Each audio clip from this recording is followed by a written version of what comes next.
Hello students, welcome to the Gyan Tripti college online YouTube channel. आज हम BSc first year की जो हमारी पेपर फर्स्ट की बुक है उसका एक नई यूनिट हम स्टार्ट कर रहे हैं। देखो, हमने जो पहले की यूनिट स्टार्ट की हुई है वो है टेरिडोफाइट। ठीक है, टेरिडोफाइट्स के बारे में भी तो हम पढ़ ही रहे हैं।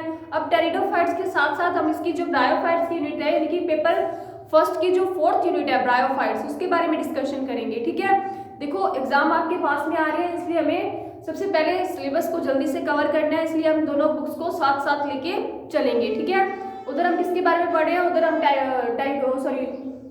टेरिडोफाइट्स के बारे में पढ़ रहे हैं, लेकिन इस बुक के अंदर हम किसके बारे में पढ़ेंगे, ब्रायोफाइट्स के अंदर। देखो, टेरिडोफाइट और ब्रायोफाइट्स में क्या समानताएं होती है, ये हमने टेरिडोफाइट यूनिट के अंदर थोड़ा सा पढ़ा था ना कि दोनों में समानताएं और असमानताएं क्या थी।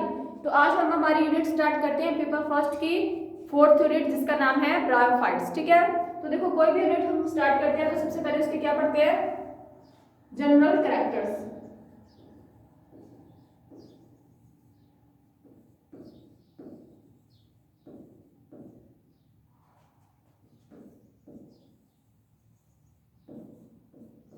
Of bryophytes.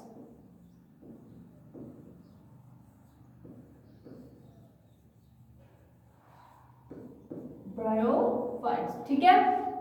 अब देखो, ब्रायो जो फाइट वर्ड है वो दिया किसने था, सबसे पहले देखते हैं कि ब्रायोफाइट दिया किसने था और इसका मीन क्या होता है। देखो, जो ब्रायोफाइट वर्ड था वो सबसे पहले किसने दिया, ब्राउन ने दिया था 1864 में। ब्रायोफाइट का शब्द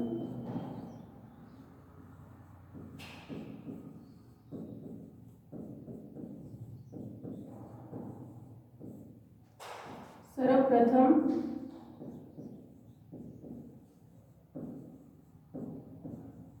ब्राउन ने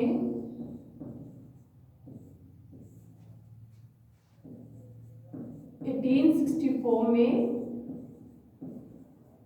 दिया।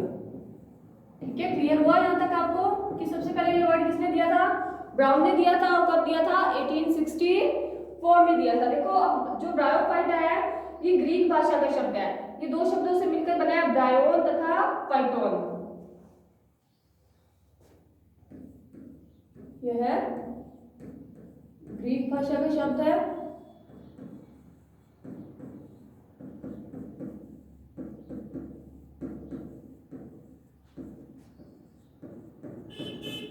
जो ब्रायोन प्लस फाइटोन से मिलकर बना है। अब ये ब्रायोन और फाइटोन का मतलब क्या होता है, देखो इन दोनों वर्ड्स का हमारे पास टर्म्स का मतलब है, ब्रायोन मतलब होता है मॉस और फाइटोन्स का मतलब होता है पादप, यानी कि मॉस जैसे दिखने वाले पादप क्या कहलाते हैं, ब्रायोफाइट्स कहलाते हैं। अभी देखो, मॉस क्या होता है, मॉस होते हैं गुद्देदार जो पादप होते हैं, जिनका जो संरचना होती है वो मांसल होती है, वो क्या कहलाते हैं, वो मॉस कहलाते हैं। ठीक है, और जो ब्रायोफाइट है वो एक प्रकार के कौन से पादप है, वो एक प्रकार के मॉस पादप है। ठीक है, अब इनको और क्या बोला जाता है, देखो ब्रायोफाइट्स को लिवरवर्ट्स, हॉर्नवर्ट्स या फिर मॉस बोला जाता है। इन्हें लिवरवर्ट,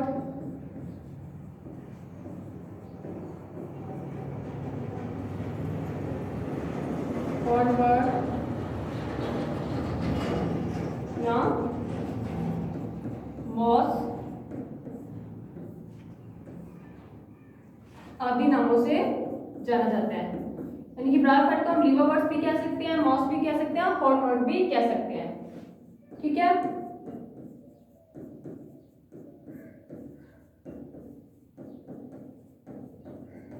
अब देखो ये जो पादप होते हैं ये स्थलीय है, यह पादप स्थलीय, छोटे व कोमल होते हैं, यानी कि बहुत सॉफ्ट संरचना होती है, इनका आकार भी क्या होता है, काफी छोटा होता है, कोमल होते हैं, जो नम व छायादार स्थानों पे पाए जाते हैं, जो नम व छायादार स्थानों पे पाए जाते हैं। ठीक है,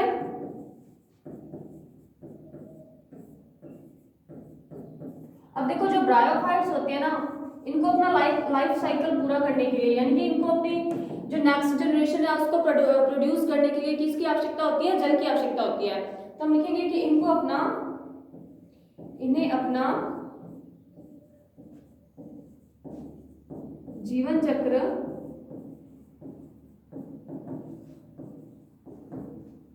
पूर्ण करने के लिए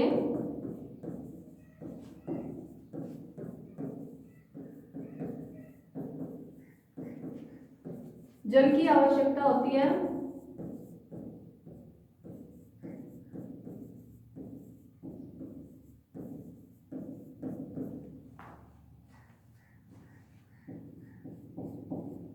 मतलब अगर इनको जल उपलब्ध होगा तो ये ग्रोथ कर पाएंगे, रिप्रोडक्शन कर पाएंगे, अपनी नेक्स्ट जनरेशन को बना पाएंगे। अगर इनके अंदर जल की कमी आ जाए या इनको जल पर्याप्त मात्रा में ना मिल पाए तो ये अपनी ग्रोथ और रिप्रोडक्शन नहीं करते हैं। अच्छा, इन्हें अपना जीवन चक्र कंप्लीट करने के लिए जल की आवश्यकता होती है, इसलिए इन्हें क्या बोलते हैं? इसलिए इन्हें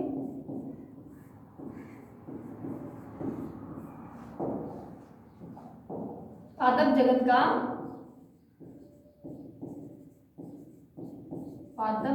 का उभयचर कहते हैं।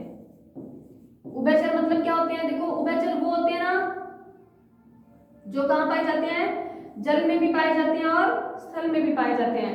ऐसे जंतुओं को क्या बोलते हैं? उभयचर। लेकिन ऐसे पादप जो जल में भी पाए जाते हैं और स्थल में भी पाए जाते हैं, कौन से हैं? ब्रायोफाइट्स। तो इसलिए ब्रायोफाइट्स को क्या बोला जाता है? पादप जगत का उभयचर। समझ आया कि इन्हें उभयचर क्यों कहा जाता है? क्योंकि इन्हें अपना लाइफ साइकिल कंप्लीट करने के लिए जल की आवश्यकता होती है और ये जल में भी रहते हैं और स्थल में भी रहते हैं, इसलिए इन्हें क्या बोला जाता है? पादप जगत का उभयचर बोला जाता है। लेकिन एक यहाँ पे ध्यान देने योग्य बात और भी है कि ये समुद्री जल में नहीं पाए जाते, यानी कि समुद्र का जल कैसा होता है? मैरीन वाटर होता है, खारा पानी होता है, जहाँ पे ब्रायोफाइट्स वृद्धि या ग्रोथ नहीं कर पाते। तो ये किसमें पाए जाते हैं? फ्रेश वाटर में पाए जाते हैं। तो हम लिख देते हैं कि ब्रायोफाइट्स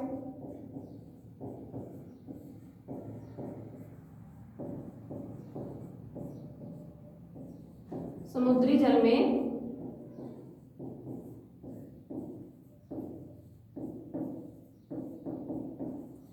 नहीं पाए जाते।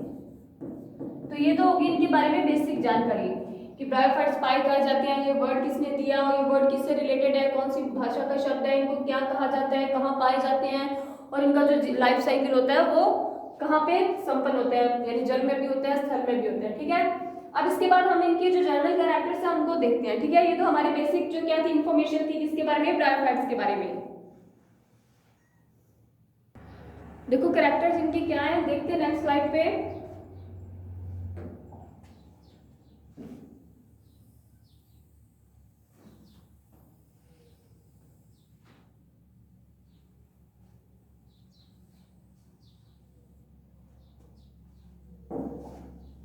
तो फर्स्ट ऑफ ऑल कि इनमें संवहन तंत्र नहीं पाया जाता। देखो हम टेरिडोफाइट की जो यूनिट पढ़ रहे हैं दूसरी बुक की, उनमें टेरिडोफाइट्स के अंदर हमने एक चीज नोटिस की थी कि उनमें क्या पाया जाता है? संवहन तंत्र पाया जाता है। तो जब हमने टेरिडोफाइट और ब्रायोफाइट में असमानताएं पढ़ी थी तो वहां पे भी हमने इस लाइन के बारे में डिस्कशन किया था कि जो टेरिडोफाइट्स होते हैं उनके अंदर संवहन तंत्र यानी कि जाइलम फ्लोएम पाए जाते हैं, इसलिए वो किस रूप में आज भी विद्यमान है? इसलिए वो जीवाश्मों के रूप में आज भी हमें प्राप्त होते हैं। कौन? टेरिडोफाइट्स। लेकिन जो ब्रायोफाइट्स होते हैं इनके अंदर क्या नहीं पाया जाता? इनके अंदर संवहन तंत्र यानी कि जाइलम फ्लोएम नहीं पाए जाते। और संवहन तंत्र नहीं पाया जाता तो इसका मतलब क्या है? इसका मतलब यह है कि जीवाश्म के रूप में भी ये नहीं पाए जाते। इनमें संवहन तंत्र का अभाव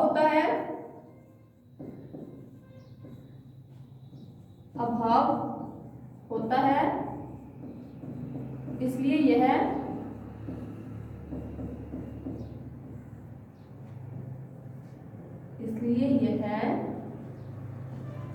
जीवाश्मों के रूप में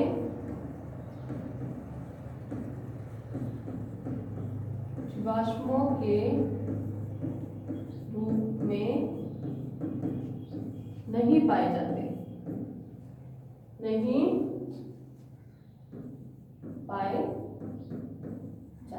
क्लियर है यहाँ तक? उसके बाद नेक्स्ट देखो और क्या है इनके कैरेक्टर्स। अब ये जीवाश्म के रूप में इनका ना पाए जाने का एक ही कारण है कि इनके अंदर क्या नहीं पाए जाते, इनके अंदर जो क्या होते हैं संवहन तंत्र यानी कि जैरम फ्लोएम होते हैं वो नहीं पाए जाते हैं। ठीक है, उसके बाद देखो अब हम इनके विशिष्ट लक्षण यानी कि कैरेक्टर्स फीचर पढ़ते हैं। अब नेक्स्ट लेक्चर हम इनको डिवाइड कर लेते हैं, जैसे कि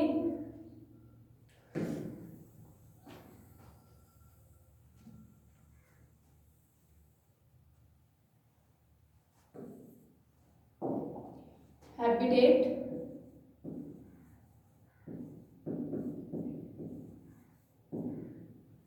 हैबिट एंड न्यूट्रिशन।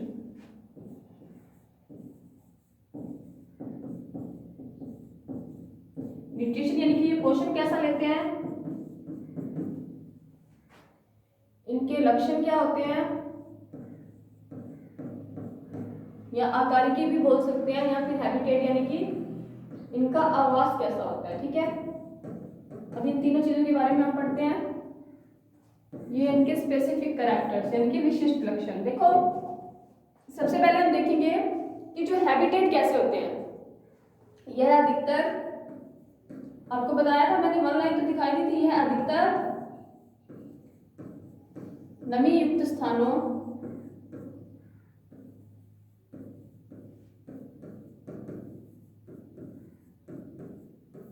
जल, पत्थरों, चट्टानों आदि पर पाए जाते हैं। देखो पत्थरों और चट्टानों का मतलब जल और स्थल पे तो पाए जाते हैं, ये तो हमें पता ही है। अब पत्थरों और चट्टानों का मतलब क्या है, पत्थरों और चट्टानों का मतलब ये है कि देखो पत्थरों के अंदर और चट्टानों के अंदर जब कभी भी पानी की मात्रा ज्यादा होती है, जब कोई भी पत्थर या चट्टान काफी समय नम रहता है तो उसमें से एक छोटे छोटे पादप उग जाते हैं। या फिर नॉर्मली प्रैक्टिकल लाइफ में भी देखा होगा कि कोई भी जगह, कोई भी दीवार या फिर कोई भी चट्टान जब काफी समय तक नम रहती है तो उसके अंदर छोटे छोटे पादप उग जाते हैं। उन पादपों को क्या बोलते हैं, ब्रायोफाइट्स बोलते हैं। क्या कहा जाता है, ब्रायोफाइट्स। ठीक है, तो ये इनका सिस्टम पहला तो हैबिटेट इनका कि ये और कहाँ उग सकते हैं, ये वृक्षों के तनों, शाखाओं, यह वृक्षों के तनों,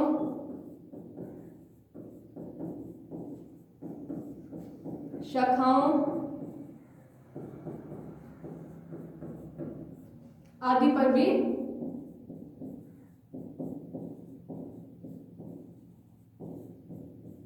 उग सकते हैं। ठीक है, मतलब जो ये दूसरे वृक्षों पे भी उग सकते हैं क्योंकि ये पादप क्या होते हैं, काफी छोटे होते हैं, तो ये किसी भी वृक्ष के तने और शाखाओं पे आसानी से क्या कर सकते हैं, उग सकते हैं। अब इसके जो एग्जांपल है जैसे रिक्सिया, स्फैग्नम, जलीय ब्रायोफाइट्स के एग्जांपल देखते हैं हम।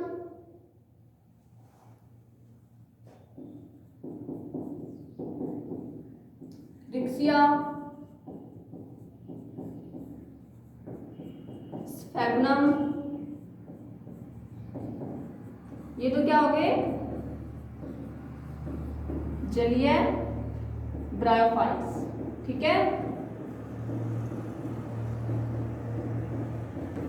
पोरेला, पोरेला एक ऐसा ब्रायोफाइट है जो वृक्षों के छालों पे या चट्टानों पे उगता है। ठीक है, ये तो हो गए इनके आवासीय लक्षण। उसके बाद हम देखते हैं इनके कौन से लक्षण।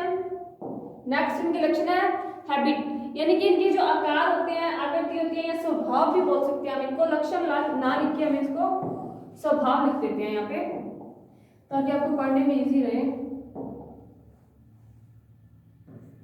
स्वभाव यानी कि इनका स्वभाव कैसा होता है।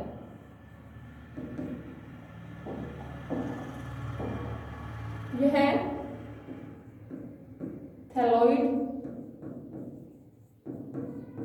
या लीफी थैलॉइड होते हैं। थैलॉइड या लीफी थैलॉइड का मतलब क्या होता है, देखो लीफी थैलॉइड भी हमने वर्ड पढ़ा था एक, पर्नियल थैलाभास। यह थैलॉइड या पर्नियल थैलॉइड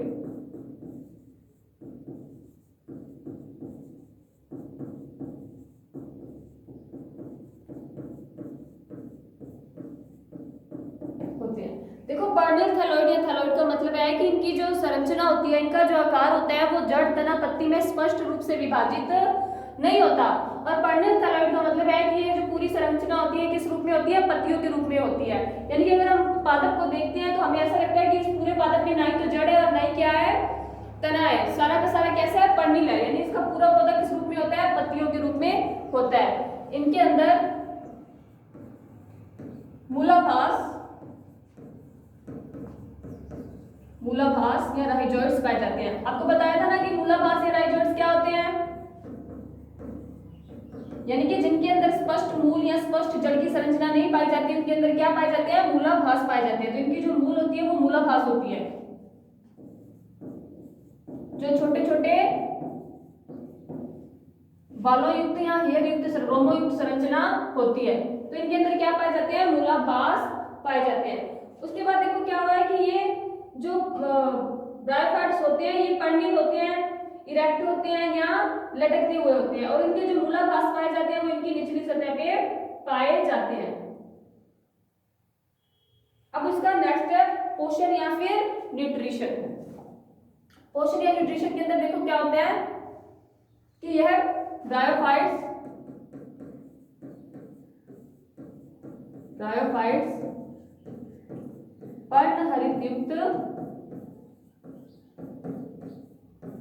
पर्णहरितयुक्त स्वपोषी पादप होते हैं। पर्णहरितयुक्त स्वपोषी पादप होते हैं। अब इनका क्या मतलब है पर्णहरितयुक्त स्वपोषी पादप होने का? इसका मतलब ये है कि इनके अंदर क्लोरोफिल पाया जाता है और ये प्रकाश संश्लेषण करके खुद के लिए फूड बना सकते हैं, इसलिए इनको स्वपोषी या फिर ऑटोट्रोपिक बोलते हैं। सेकंड, कुछ ब्रायोफाइट्स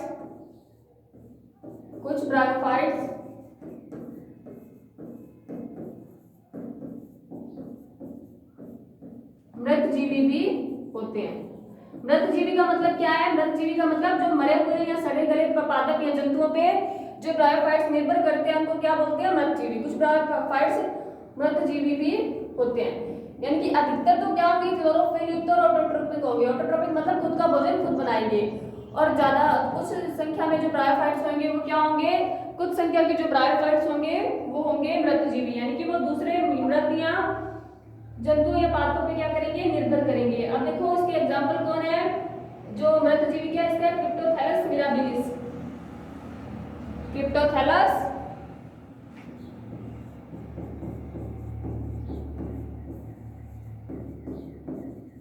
एक ही नेम है, ये कंफ्यूज मत हो जाना, क्रिप्टोथैलस मिराबिलिस।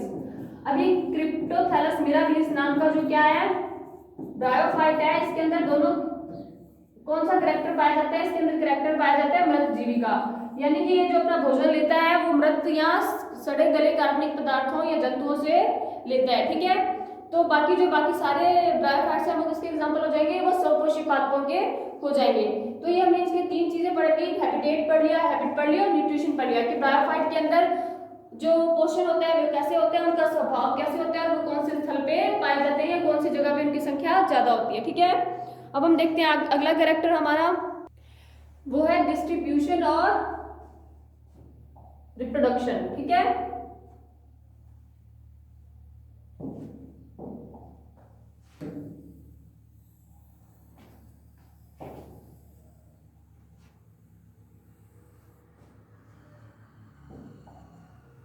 तो हेडिंग डाल देते हैं हम डिस्ट्रीब्यूशन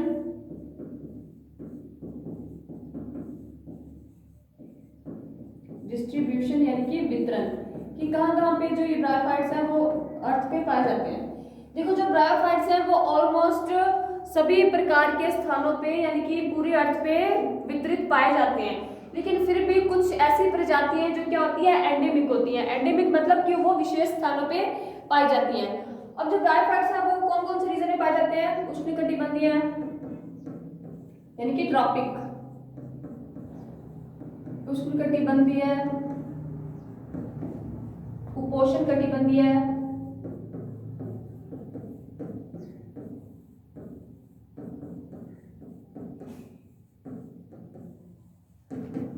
उष्णकटिबंधीय, उपोष्ण कटिबंधीय, दक्षिणी ध्रुव,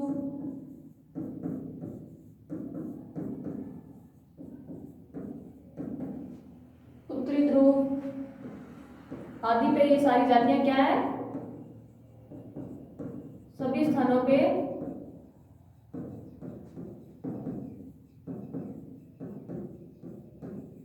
ब्रायोफाइट का वितरण पाया जाता है या ब्रायोफाइट्स पाए जाते हैं।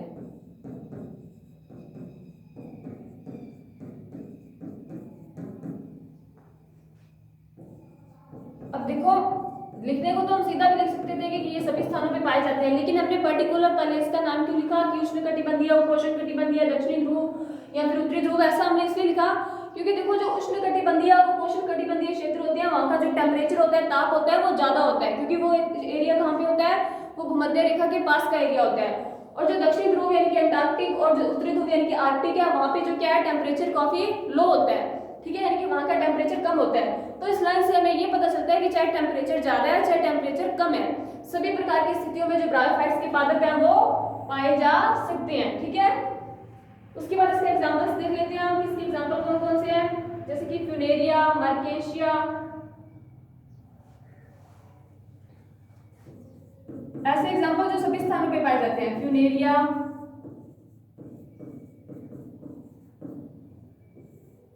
मार्केशिया आदि पादप हैं जो सभी स्थानों पे पाए जाते हैं। उसके बाद नेक्स्ट जो हमारा कैरेक्टर है वो है रिप्रोडक्शन,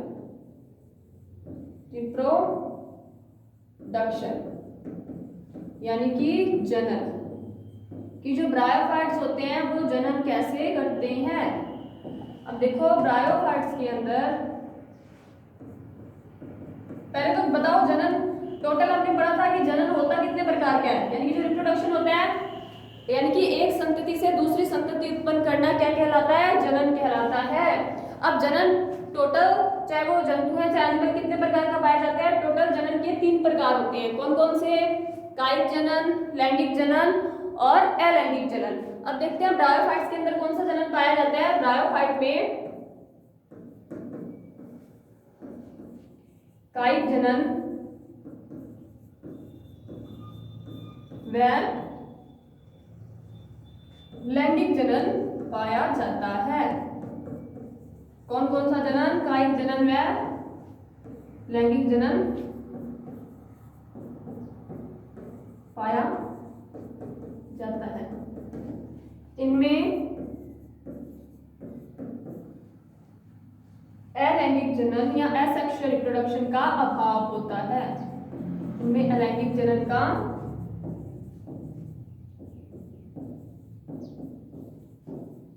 अभाव होता है। अब देखो इससे हमें क्या पता लगता है, इससे हमें ये पता लगता है कि देखो कायिक जनन के बारे में हम पहले देखते हैं कि जो कायिक जनन होता है वो किस टाइप से होता है। देखो पौधे के किन्हीं भी अंगों से या पौधे के अंदर जो कुछ ऐसी संरचनाएं बनती हैं जो विकसित होकर किसका निर्माण कर लेती हैं, नए पादप का निर्माण कर लेती हैं, ऐसा जनन कायिक जनन कहलाता है।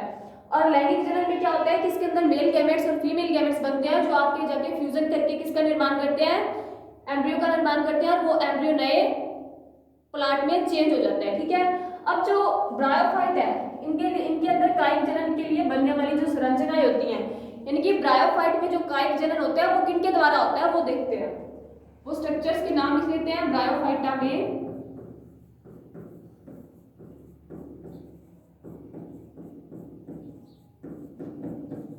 कायिक जनन के लिए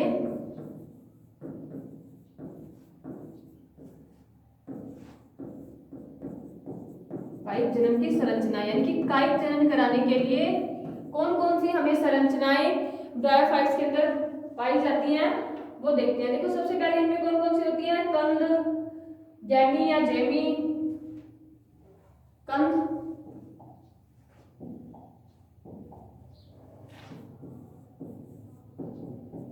जैमी या गैमी, कप, अपस्थानिक शाखाएं, अपस्थानिक कलिकाएं या फिर जो साइडों से निकलती रहती हैं उनको बोलते हैं अपस्थानिक शाखाएं या अपस्थानिक कलिकाएं। देखो ये तो हम जनरल ये पढ़ रहे हैं बेसिक कि कायिक जनन कौन कौन सी संरचनाओं के द्वारा होते हैं, बाकी इसके बारे में डिटेल हम पढ़ेंगे कि कंद के द्वारा कैसे होते हैं, जैमी और गैमी कप के द्वारा कैसे होते हैं, अपस्थानिक कलिकाओं द्वारा कैसे होते हैं, पत्र कलिकाओं द्वारा कैसे होते हैं। पत्र कलिकाएं क्या होती हैं, बुलबिल्स, पत्र कलिकाएं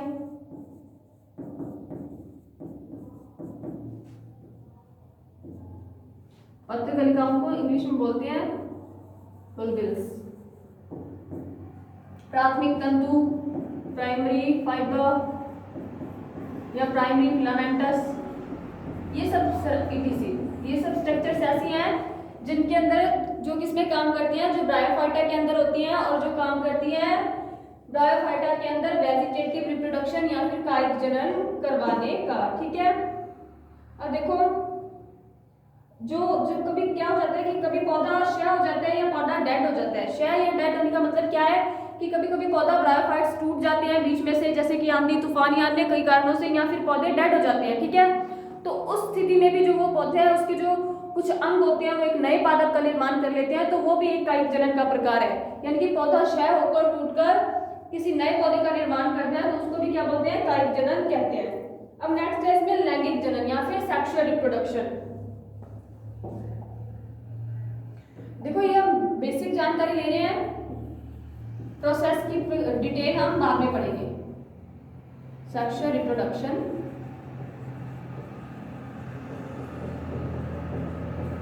या फिर लैंगिक जनन, दो ही जनन पाए जाते हैं इनके अंदर, कायिक जनन और लैंगिक जनन। कायिक जनन को हमने देखा कि किस किस के द्वारा होता है। अब देखते हैं लैंगिक जनन जो इनके अंदर पाया जाता है वो कैसा होता है। देखो लैंगिक जनन ब्रायोफाइटा में होता है, वो विषम युग्मकी होता है। विषम युग्मकी प्रकार का मतलब क्या होता है कि जो इनके अंदर युग्मक बनते हैं, यानी कि नर युग्मक और मादा युग्मक, वो आकार में, आकृति में और संरचना में कैसे होते हैं, एक दूसरे से भिन्न होते हैं। तो हम लिख देते हैं यहाँ पे विषम युग्मकी प्रकार का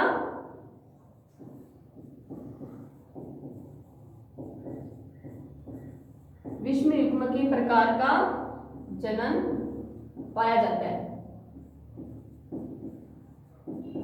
समझ आ गया? विषम युग्मकी हेटेरोगैमस यानी कि जो इनके अंदर मेल युग्मक या फीमेल युग्मक या नर युग्मक या मादा युग्मक बनेंगे वो संरचना, आकार, आकृति में एक दूसरे से भिन्न यानी कि विषम होंगे। इनके जो जननांग होते हैं यानी कि जिनके अंदर नर युग्मक में मादा युग्मक बनते हैं वो बहुकोशिकीय और जैकेट युक्त होते हैं। ये भी इनमें याद रखने योग्य बात है कि इनके जननांग यानी कि जिनके अंदर नर युग्मक और मादा युग्मक बनते हैं बहुकोशिकीय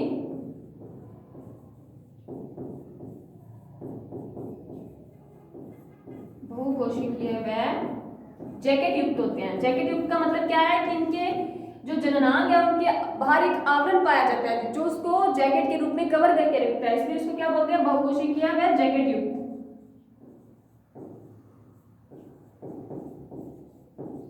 ठीक है, हो गया क्लियर?